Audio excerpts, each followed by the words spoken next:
So, you've probably heard the term big tech thrown around a lot. It's on the news, your uncle complains about it at family dinners, and sometimes it feels like this giant, mysterious monster hiding in your phone. But what is it really?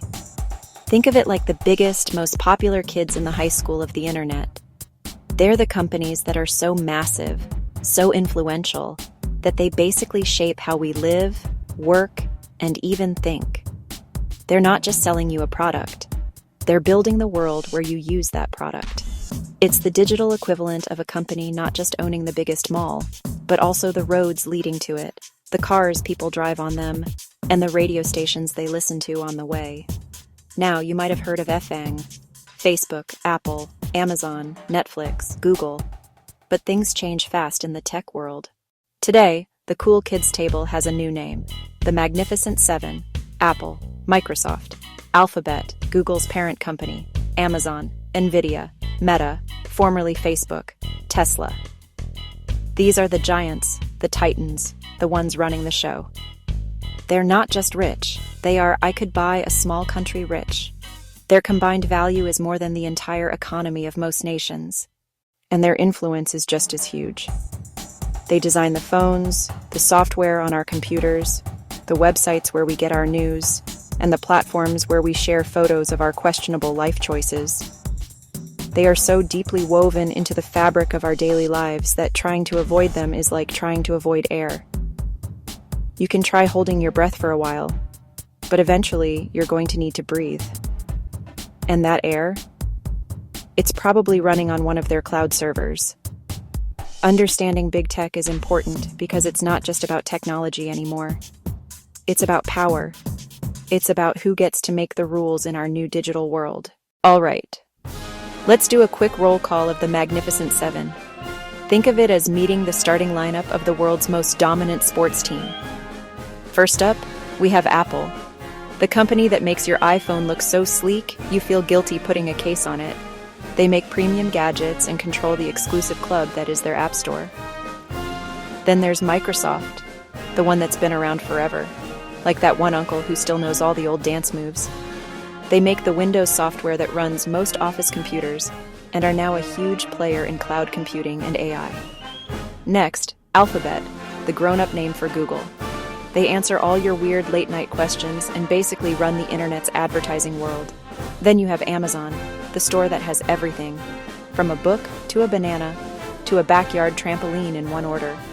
They also own a massive chunk of the internet's backbone with their cloud service, AWS. After that is Nvidia. They used to be known for graphics cards that made video games look amazing. Now their chips are the brains behind the AI revolution, the quiet kid who becomes the star quarterback. Of course, Meta, kings of social media, owning Facebook, Instagram, and WhatsApp. They connect billions and are betting big on a virtual world called the metaverse. Finally, there's Tesla, the wild card, led by the ever-unpredictable Elon Musk. They're pushing EVs, batteries, and AI for self-driving, the rock star of the group with the biggest entrance. Each one defines the rules of the game. So how do these companies stay on top? It's not just luck. They have a playbook, a secret recipe, making them powerful ecosystems that feel essential, like water or electricity. Once you're in, it's very hard to leave. The game is designed for them to win. So what's in this secret sauce? Here are the 4 secret ingredients. The first ingredient is simple. If you can't beat them, buy them. Acquisition. When a cool new company pops up, a big tech giant often swoops in.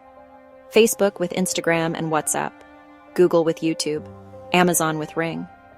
It eliminates a competitor and brings a popular service into their empire.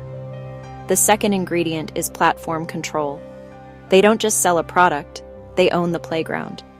Apple makes the iPhone and owns the App Store, deciding which apps are allowed and taking a cut. Google does the same with Android and the Play Store. That power shapes the fate of smaller developers. Third is the most valuable resource of the 21st century, data. Every search, like, and share helps build profiles used to sell highly targeted ads. If you've been looking at cat sweaters, you'll see more cat sweaters. You're not the customer, you're the product. Finally, Integration.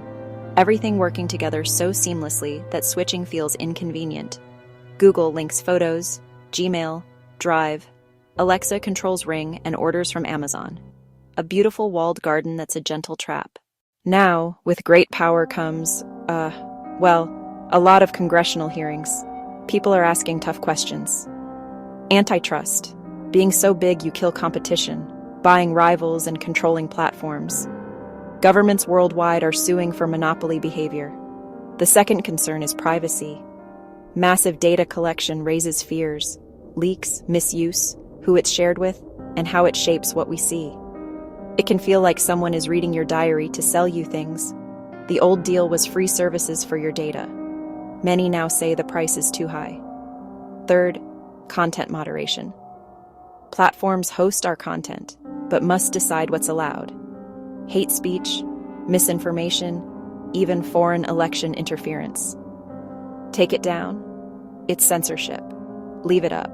It's irresponsible. No solution pleases everyone. Broader harms, addictive designs, pressure to be perfect, online bullying, and environmental impact.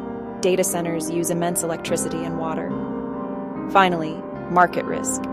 When a few giants stumble, shockwaves can hit the global economy. Ask the companies and you'll hear a different story. They argue the market is fiercely competitive and they keep innovating. Apple competes with Google in phones. Microsoft competes with Amazon in the cloud. Meta competes with TikTok for attention. Size comes from products people love. Breaking them up could harm consumers with worse products and less integration. On privacy, they point to tools like Apple's app tracking transparency and Google's privacy checkup. Control over your data. They say data makes services better and keeps most apps free through personalized ads. On moderation, they claim billions invested, tens of thousands hired, and AI to detect harms. Platforms, not publishers, caught between free expression and safety. On impact, they highlight connecting families, empowering small businesses, access to education, and pledges toward carbon neutrality with wind and solar investments. Their line, the good outweighs the bad, and they're committed to responsibility. So, where do we go from here? Big changes are coming. The biggest is regulation. The hands-off era is ending. In the United States, Europe, and China. Politicians are writing new rules. Expect new laws on competition like Europe's Digital Markets Act, privacy like GDPR, more oversight, more fines, and stricter operating rules. The second force is AI, the next gold rush. All seven are pouring billions into it. AI will make products smarter, assistants more helpful, and services more personalized. But challenges loom: job disruption, algorithmic bias, and the power of those controlling frontier models. The AI race could reshuffle who's on top. New platforms are coming: Meta's Metaverse, Apple's Vision Pro for AR. New ecosystems, new app stores, new rules. The fight to own the next platform is on. Expect a constant tug of war, companies versus governments and the public. More lawsuits, debates, and tough questions. The lights are on. Everyone is watching. Faced with these giants, it's easy to feel small. But that's not entirely true. As a user, you have more power than you think. Your choices matter. Get mindful. Dive into privacy settings on your phone and social accounts. You might be surprised what you're sharing. Turn off location for apps that don't need it. Limit how your data is used for ads. It's a lock on your digital diary. Support alternatives. Privacy-focused search. Secure messaging. Open source systems. It sends a market message. We value privacy and choice. Like shopping at a local market, individual choices help smaller competitors grow. Vote with your wallet. Be mindful where you spend. If practices concern you, consider other options, not just in tech. Every click, every purchase, every subscription is a vote for the digital world you want. Small acts add up. In the end, it's about balance. Innovation with responsibility. Convenience with privacy. Corporate power with public good. Companies must be more transparent. Governments must set fair rules. and we must stay aware and engaged.